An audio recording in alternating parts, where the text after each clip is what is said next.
Assalamualaikum warahmatullahi wabarakatuh. Selamat pagi, salam sejahtera bagi kita semua. Salam Om Swastiastu, Namo Buddhaya, salam kebajikan. Halo teman-teman semua, perkenalkan saya Lisa Nur Aziza, nomor absen 16 dari kelas 11 ATPH 2. Di sini saya akan membahas salah satu periode penting dalam sejarah Indonesia, yaitu demokrasi liberal. Yuk kita bahas bersama. Pengertian demokrasi liberal. Demokrasi sendiri berasal dari bahasa Yunani demos yang artinya rakyat dan kartos yang artinya pemerintahan. Jadi dapat disimpulkan bahwa demokrasi liberal adalah sebuah sistem pemerintahan yang dari rakyat, oleh rakyat, dan untuk rakyat. Jadi dapat disimpulkan bahwa sebuah negara yang menganut sistem demokrasi, rakyatlah yang memegang penuh sebuah pemerintahan di suatu negara. Jadi, demokrasi liberal adalah sebuah sistem politik yang mengutamakan kebebasan individu, hak asasi manusia, dan supremasi hukum dalam prinsip demokrasi dan liberalisme. Sistem ini juga memastikan partisipasi publik dalam pemerintahan dan hak warga negara untuk memilih wakil-wakil mereka. Latar belakang demokrasi liberal. Demokrasi liberal adalah salah satu sistem politik yang didasarkan pada prinsip kebebasan individu dan perlindungan hak-hak warga negara. Sistem ini berkembang dari ide-ide abad pencerahan dan reanisme, menekankan pentingnya individu lebih penting daripada negara. Demokrasi liberal mendorong partisipasi aktif masyarakat dalam pengambilan keputusan politik melalui pemilu dan proses politik lainnya.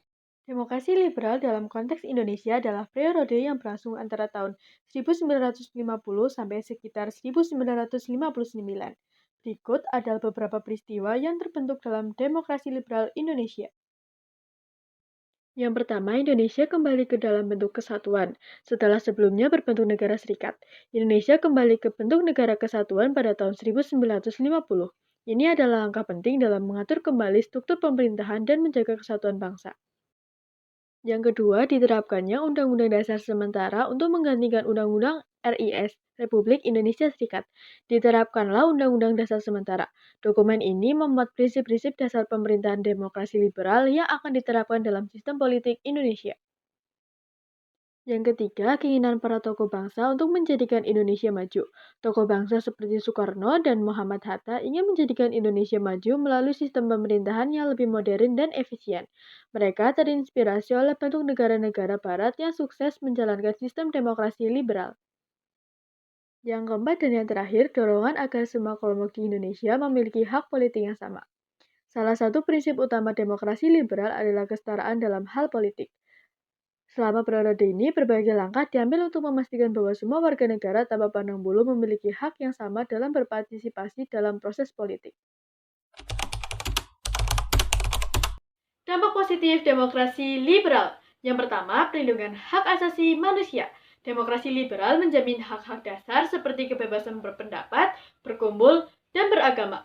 Yang kedua, partisipasi publik. Sistem ini mendorong masyarakat untuk aktif dalam pengambilan keputusan politik melalui pemilu dan mekanisme lainnya. Yang ketiga, stabilitas politik. Kebebasan berpendapat, pres, dan partai politik dapat menciptakan stabilitas karena transisi kekuasaan dilakukan secara damai. Yang keempat, kemajuan ekonomi. Kebebasan ekonomi dan perlindungan properti mendorong pertumbuhan ekonomi yang berkelanjutan. Yang kelima, kebebasan media dan informasi. Demokrasi liberal memungkinkan akses publik terhadap informasi yang bebas dan beragam. Yang keenam, inovasi politik dan sosial. Dampak negatif demokrasi liberal. Yang pertama, kesenjangan sosial. Kebebasan ekonomi dapat menyebabkan kesenjangan yang besar antara orang kaya dan orang miskin. Yang kedua, potensi monopoli individu. Kebebasan ekonomi yang tidak terkendali dapat memungkinkan untuk individu atau perusahaan menguasai pasar. Yang ketiga, persaingan tidak sehat. Sistem multipartai yang bebas dapat memicu persaingan yang tidak sehat antara partai politik satu dan partai politik lainnya. Yang keempat, ketidakstabilan politik. Persaingan politik yang ketat dan kurangnya kesepakatan dapat menyebabkan ketidakstabilan politik. Yang kelima, penyalahgunaan kekuasaan. Pemerintah yang tidak diawasi dengan ketat dapat menyalahgunakan kekuasaan mereka. Yang keenam, efisiensi yang rendah. Proses pengambilan keputusan yang melibatkan banyak orang dan banyak pihak dapat melambat proses dan tidak efisien. Sikap demokrasi liberal dalam kehidupan sehari-hari. Yang pertama, kebebasan berpendapat. Seseorang bebas mengutarakan pendapatnya di media sosial, forum diskusi, rapat organisasi, atau sekolah asalkan sesuai dengan aturan dan tidak menghina pihak manapun. Contohnya, menyampaikan kritik terhadap kebijakan sekolah. Yang kedua, pemilihan ketua kelas atau ketua OSIS secara demokratis. Semua siswa berhak mencalonkan diri atau memilih wakilnya secara bebas dan rahasia tanpa paksaan. Contohnya pemilu OSIS. Yang ketiga, kebebasan memilih organisasi. Semua siswa atau masyarakat bebas memilih organisasi yang ingin diikuti sesuai dengan minat dan keinginan. Contohnya bergabung ke ekstrakurikuler PMR. Yang keempat, musyawarah untuk mengambil keputusan. Keputusan diambil melalui diskusi terbuka bukan karena paksaan. Setiap orang memiliki kesempatan untuk menyampaikan pendapat. Contohnya diskusi pada saat mengerjakan tugas kelompok. Yang kelima, kebebasan pers dan media. Semua masyarakat bebas berpendapat dan beropini di media sosial. Contohnya membaca artikel tentang kritik terhadap pemerintah dan berdiskusi bersama teman. Nah, kalau kita refleksikan, demokrasi liberal adalah masa belajar bagi bangsa Indonesia dalam berdemokrasi. Kita diberi kebebasan, tapi sebelum siap secara sistem dan mental untuk mengelolanya dengan stabil. Banyak pihak yang lebih mementingkan kekuasaan dibandingkan dengan kesejahteraan rakyat.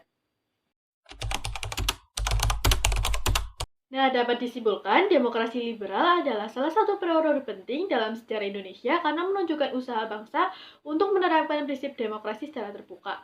Meski gagal mempertahankan kestabilan, masa ini menjadi masa pembelajaran yang berharga bahwa demokrasi memerlukan kedewasaan politik, stabilitas, dan komitmen untuk kepentingan bersama. Semoga dalam belajar hari ini kita dapat mengambil pembelajaran dari masa lalu untuk membangun masa depan yang lebih baik. Sekian, kurang lebihnya mohon maaf, saya Desainer Aziza pamit undur diri. Wassalamualaikum warahmatullahi wabarakatuh. Salam sejahtera, salam Om Santi Santi Om, nama budaya, salam kebajikan.